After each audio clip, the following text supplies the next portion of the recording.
Welcome to Tampa's Table, a culinary journey. I'm Jeff Hauk. I'm Vice President of Marketing for the 1905 family of restaurants. With me today is Maryann Ferenc. We're going to talk about pioneering days in Tampa. What was that, 13 minutes ago? Okay. We're going to talk about the pioneering days that set up the culinary scene that we have now. And a lot of steps had to happen for us to have the culinary scene that we have. And Maryann, welcome. It's so good to be here. It's always good to sit and talk with you. So I'm looking forward to this. I always learn something from you. So I want to ask you an initial question. Very important question. Okay. What's your favorite Tampa flavor? Ooh. Well, would I be really just sort of seen as a little less exciting if I just said Cuban bread? No. I love it. I love it. And I'm living in Seminole Heights now and, working towards Ybor, and we're going to talk all about this. Yeah. And now I can stop by La Segunda at any time and get some Cuban bread and share it with my friends. So I'd say that. I predict many stops on 15th at La Segunda, 30 seconds from work on the way home. Mm-hmm. That to me feels like comfort. So yeah, the crustiness, the tenderness of it, it just, to me, it's like, that's my return to home. And it's the ultimate sharing thing. I will right now grab a loaf, bring it down to the guys that are working, and now you're just tearing bread off and standing around and talking. They go like Lord of the Flies when you bring a loaf of Cuban bread around. Right. And it's like 9 minutes of entertainment and it vanishes in all the confetti and it's like a badge of honor. Exactly. So you and I have known each other a long time. Yes, we have. And I remember when I was a reporter at the Tampa Tribune as a food writer, and I would call every year. It was like the Swans returning to Capistrano. And I would call every year to find out what dish you and your partner, Marty Blitz, the chef at Mise En Place, were going to make for the Taste of the NFL. Yeah. And you were the emblem of Tampa, as the Taste of the NFL is an event where they invite chefs from each of the 32 franchises to the Super Bowl town, and the weekend before Super Bowl, they raise money for charity by having a taste of each place. And for years and years and years, it was Mise En Place. Yes. And I remember calling you and thinking, oh, this is important because they're carrying the flag. Yeah. Literally. Literally. And now, so Mise En Place. Those were great days. That was a great event. A chef and a football player from every city gathered together, hunger relief. It's the reason why it was a big piece of the food bank staying open way back in those days, was the amount of money that event, when it was in Tampa, left here. So just really great charity event, great food event, the whole 9 yards. Yeah. And anybody who gets a chance to buy a ticket to it, I know one year they had it at Tropicana Field for the Super Bowl. And it's a great way to taste a lot of different flavors from all over, but it made me insanely proud of what Tampa was representing. So us too. It was hard to pick up your food and go, and we always took it with us on the plane because once it got lost, and we were never going to do that again. But I've never shredded so many sweet potatoes in my entire life in Houston, Texas. Because you're cooking for thousands of people. Yeah, a couple thousand people. Yeah. So I want to go back to 1986. Yeah.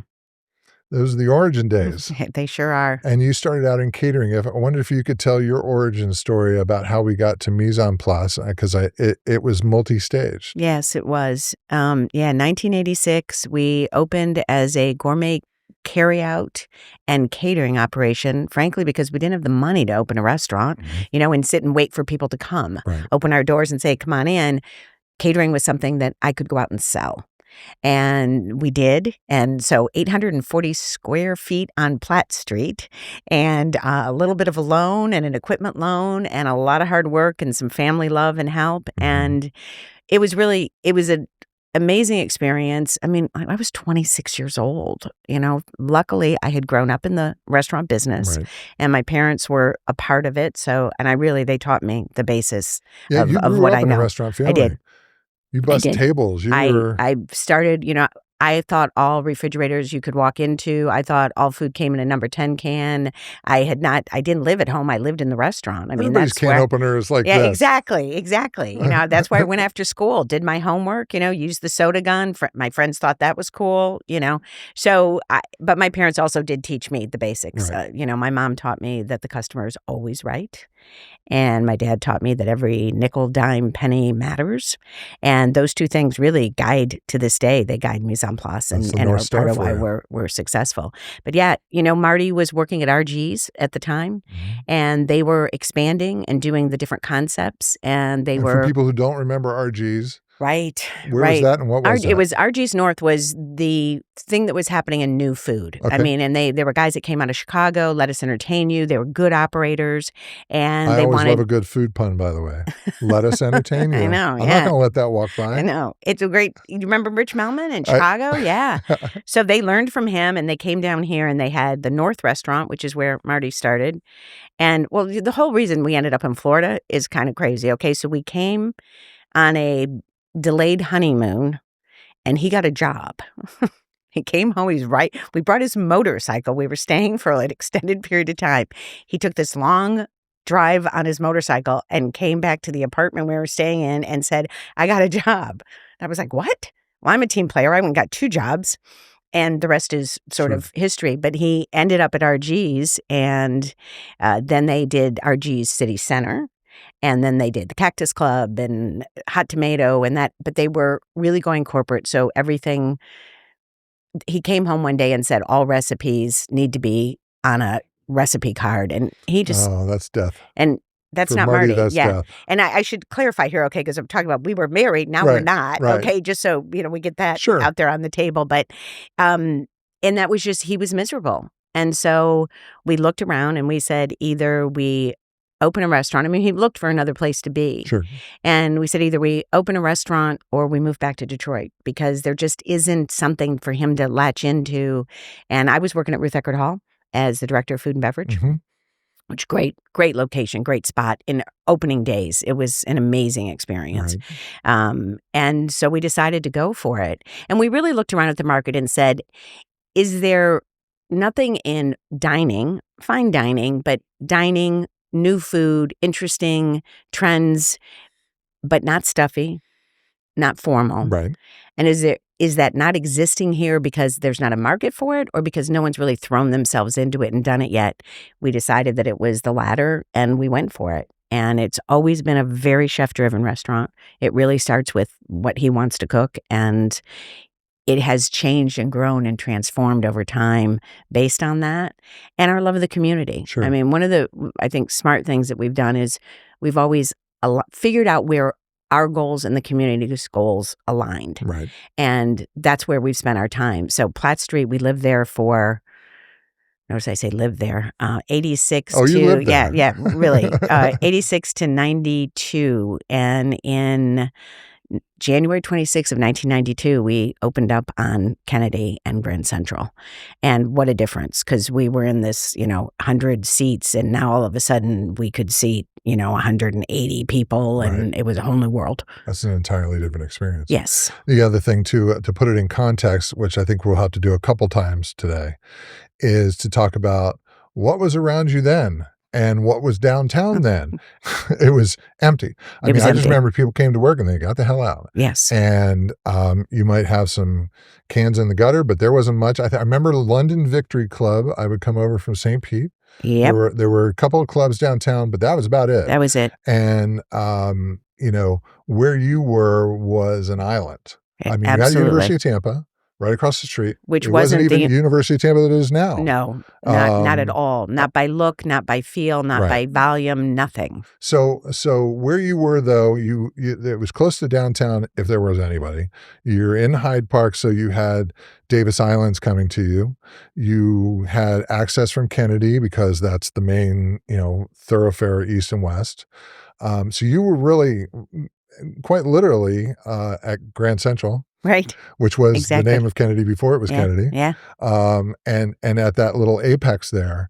Snow Park. What's Smallest that? park in the world. Snowboard, Yeah. yes. And when we first Stay for a while. We'll mow it in 5 seconds. Yes, exactly. when we first talked about moving and told people where we were going from Right. Platt Street, which when we opened there was, I mean, when we first opened on Platt Street, I had people call and say, is it safe to drop my wife off and go park my car, right? And then when we were moving to Grand Central Kennedy, I had people say, what are you moving out of the frying pan directly into the fire? Correct.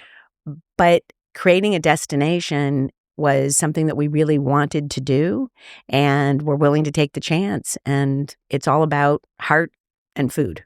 You know, the reason I bring up the old days is to give context. Yeah. And what has happened is I've watched you as an island. I've watched a lot of things as an island. The History Center, it used to be an archipelago. It was the Convention Center and then the History Center and then the aquarium. And there was nothing between them. And then everything grew into them. And now it's a neighborhood of Water Street. You know, there's all these little things that there's no accident that things grow where there is food. Right? That is absolutely true. And people think, oh, well, I could probably live here. There's a great restaurant right there. I could see myself here. Yeah. So Mise, the concept of it was when you first opened in on Kennedy. The concept was specifically what? Modern American cuisine, Okay. and it still is to It this still day. is. Yeah, it still is to this day. And Because I wouldn't know how to describe it because it's so versatile. Yeah. It feels French, but it's not French, but it's very American, but it's playful and experimental, but still very comforting. Yeah, we say modern American cuisine rooted in the French because Marty is classical training. Sure. And so much of his ability to experiment and to riff all over the place is because of really understanding the basics of cooking. Mm-hmm. And so comfort is important, though. You know, one of the things that we've always said about the menu and when I'm talking to clients is there really is something for everyone. Right. If you're adventurous in eating, you're going to absolutely enjoy yourself and you're really going to be able to experiment and go out there. But if you are a little more straightforward in your choices, you're also going to find something that you can really enjoy. And some of it sometimes is getting past the description and just understanding the basic of the dish. When right? I first read the menu, I was like, first of all, I'm going to need a minute. I was like, okay, this chef likes to do a lot of stuff. And it was awesome. I remember the first short rib I ever had was at Mise En Place. The first oxtail I had, Mise En Place. But one of the best burgers I've ever had was at Mise En Place. And the Mise En Place during the day versus the night, versus private versus everybody's getting together.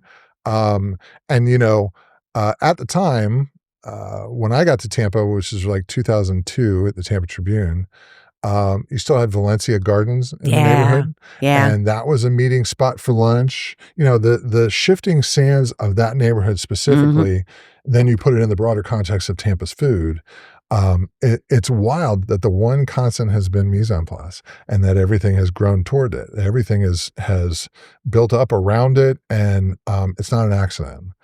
And one of the things about being a pioneer is knowing when to look for the next thing.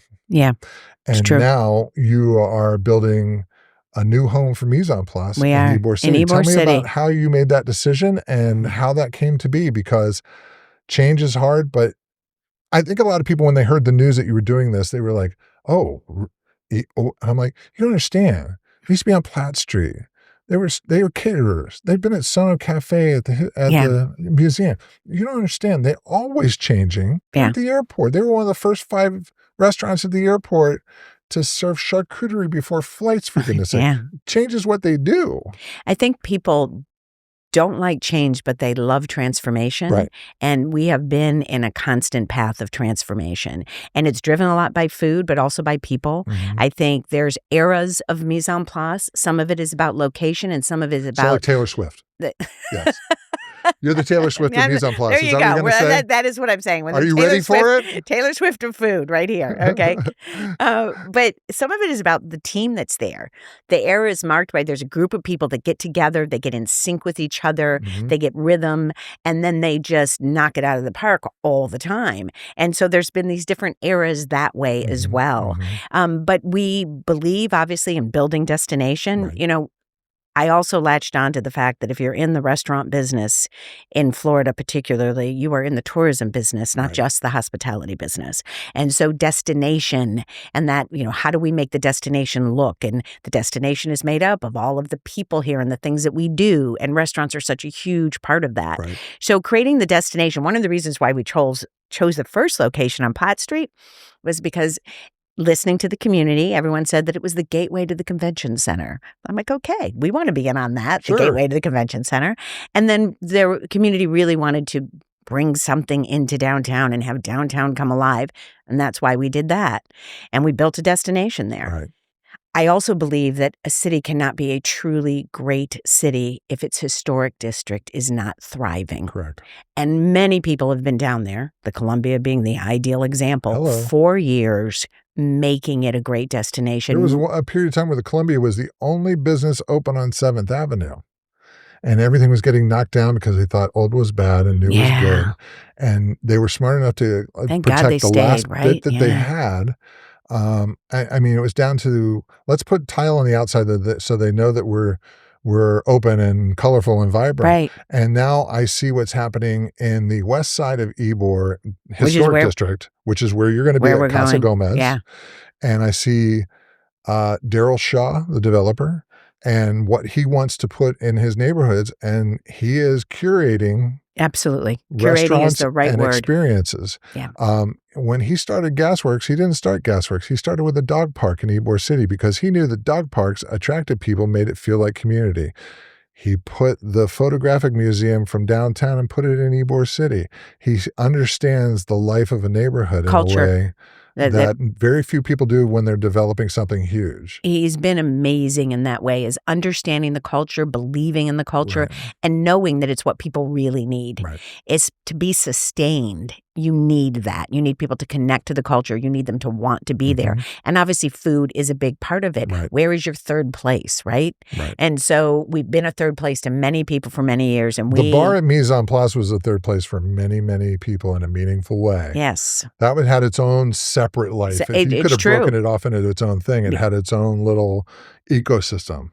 It is. That is exactly true. That bar had its own ecosystem, and we hope that the new one in Ybor will do the same. Sure. So it's to create a destination, bring our clients there that have been dining with us for years that may not be going to Ybor, and really create that energy there, create new clients for ourselves that maybe we haven't met yet, and really dine with each other and drink with each other and tell stories and, love the history. And obviously we're not changing. We're not going to, there's not a Cuban influence. There's not going to be any of that food change. It's us. It's Mise En Place in Ybor City. Right. But it's honoring what is there and just picking up on the energy. I mean, every time I go down there, it's just, man, this feels good.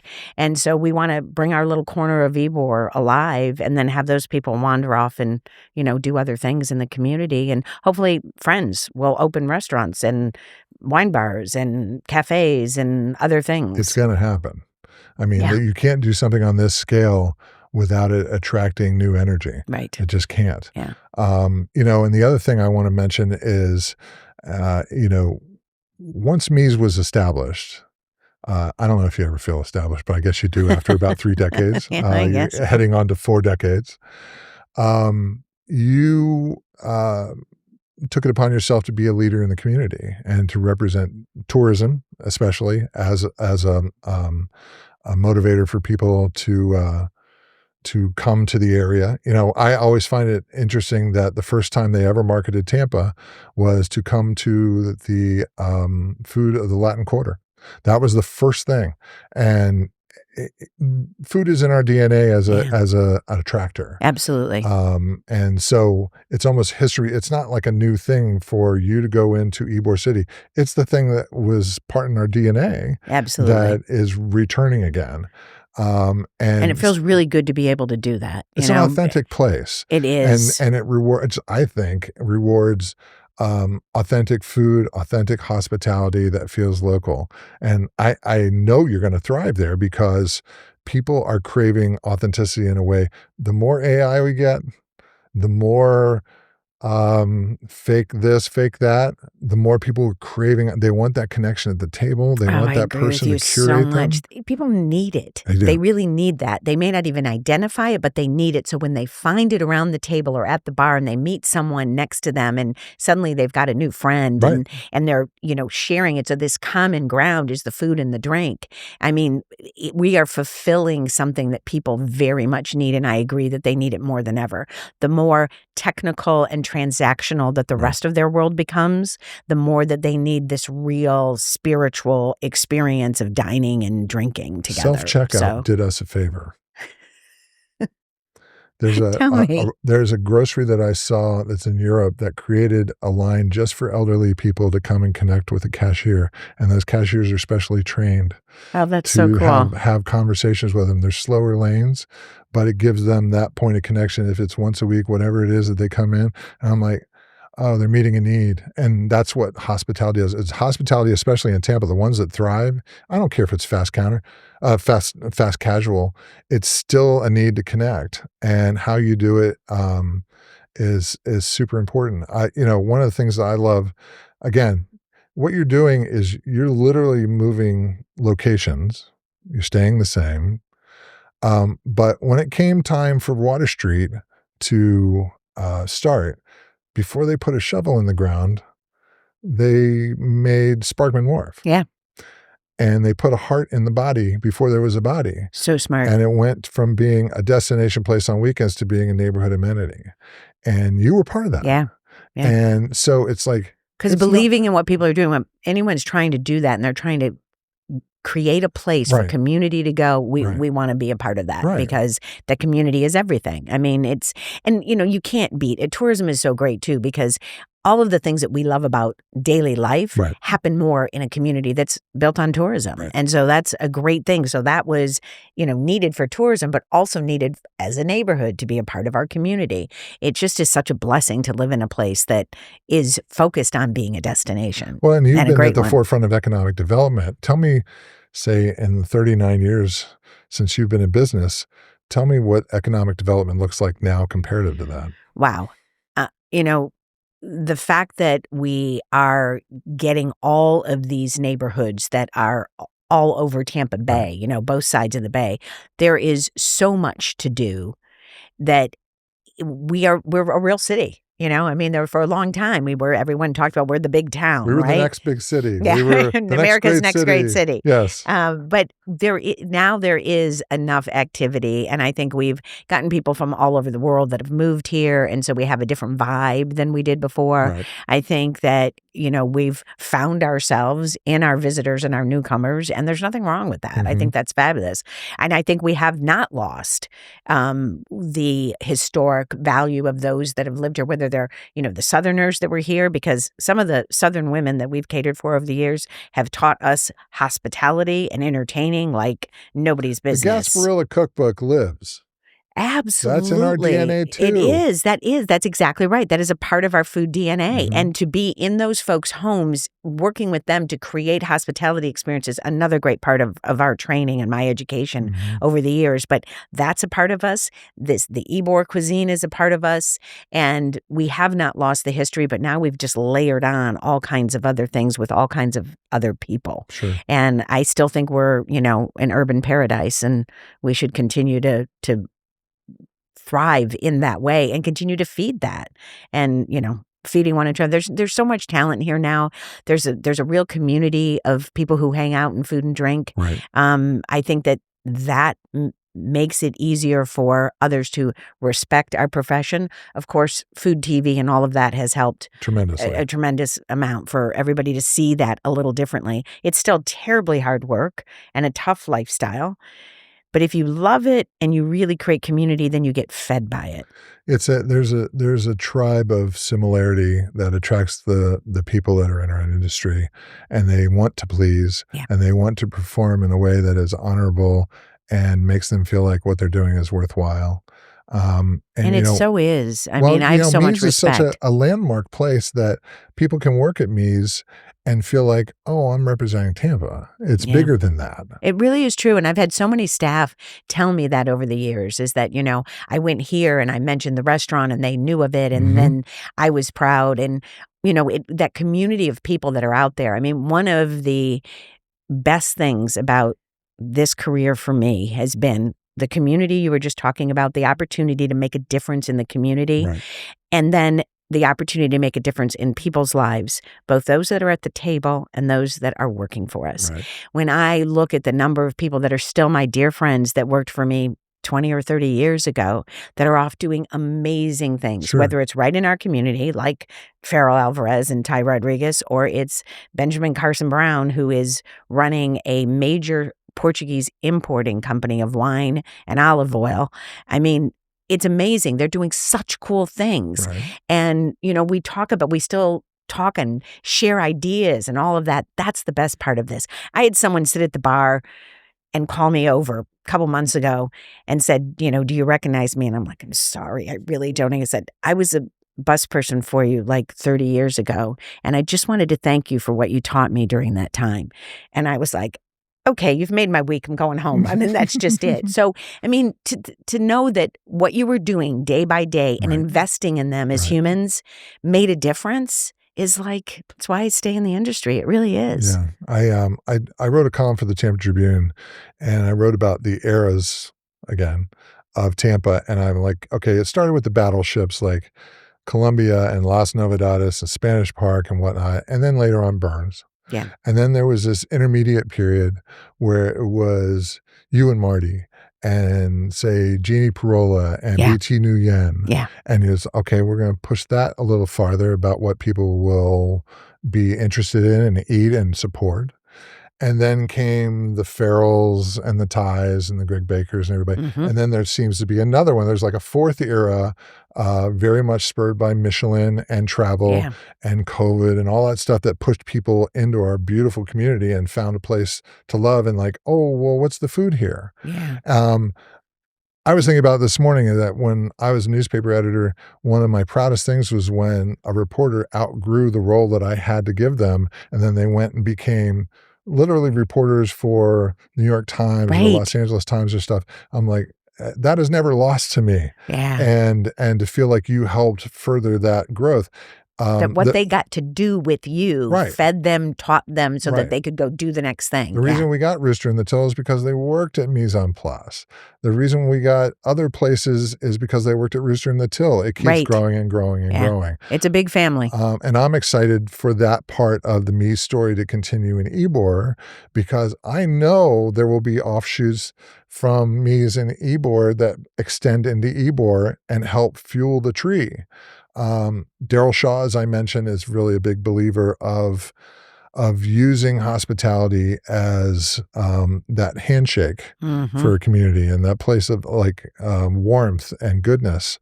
I'm excited for people who move into that neighborhood to rediscover why Ybor is special. Absolutely. And all the things you talked about Platt Street and Grand Central, all the negative things disappeared over time. A lot of the negatives that people talk about that still have stereotypes for 50 years about Ybor will disappear as a result of you making this pioneering change in a very historic setting, right on the verge of when all this explosion is going to happen. I look at what's happening on Nebraska Avenue with Jamison B. Bread House Yes. and La Settima and Flan Factory and everything.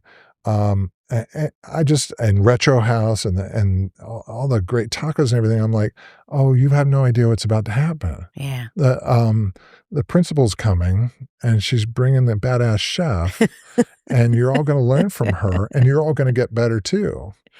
That's the goal, right? Is that everybody steps it up. Right. And that you we're all can- here to make money. We're all here Right. to stay in business and support everybody else.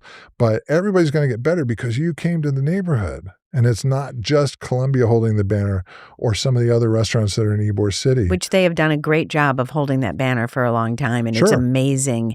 And they, like as you said, they kept it alive. Right. And now the opportunity to come and feed that and just to bring people and do events as we have and Right. all the kind of the special things that bring different types of people there. We're so excited about that opportunity to bring our audience. I mean, and we've had a really great feedback from guests, and we Right. wondered, whether we would, but we wanted to make this jump. We wanted to, if we're going to do one more thing, it made sense to go and support the historic district so we really can become that great Sure. city, and to support, frankly, what Daryl Shaw has done. His dad, I'm a big rescue dog person, Right. and his dad was my vet for over 20 years. I know you're a big dog person. Yeah. 'Cause I brought a dog here with me to share with everyone wherever I go. I share food, drink, and it's dog like hair. confetti. Yeah. Here we go. And so I've known the family for a long time. I've always had such respect for them and the fact that they're, big dog people, and so much respect for what he has been willing to do there. Sure. And he's so inspiring. I mean, when Marty and I toured, we got done with the end of the tour, looked at each other and said, we got to do this. Yeah. Like, this isn't just, we're going to move and that. No, we got to do this. This has now become a quest. Right. And we need to do this. This is meant to happen. Yep. And now it is. And it's going to be crazy fabulous.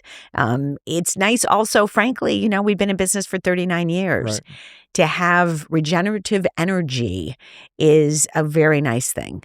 To see things new and, to be creating in that way, creating a space again. I mean, there's some sadness of leaving Grand Central. I mean, that it has been my living room. I have spent more time there than my own home.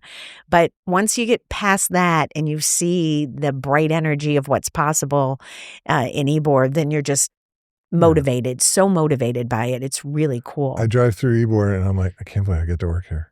Yeah. I love working in Ybor City.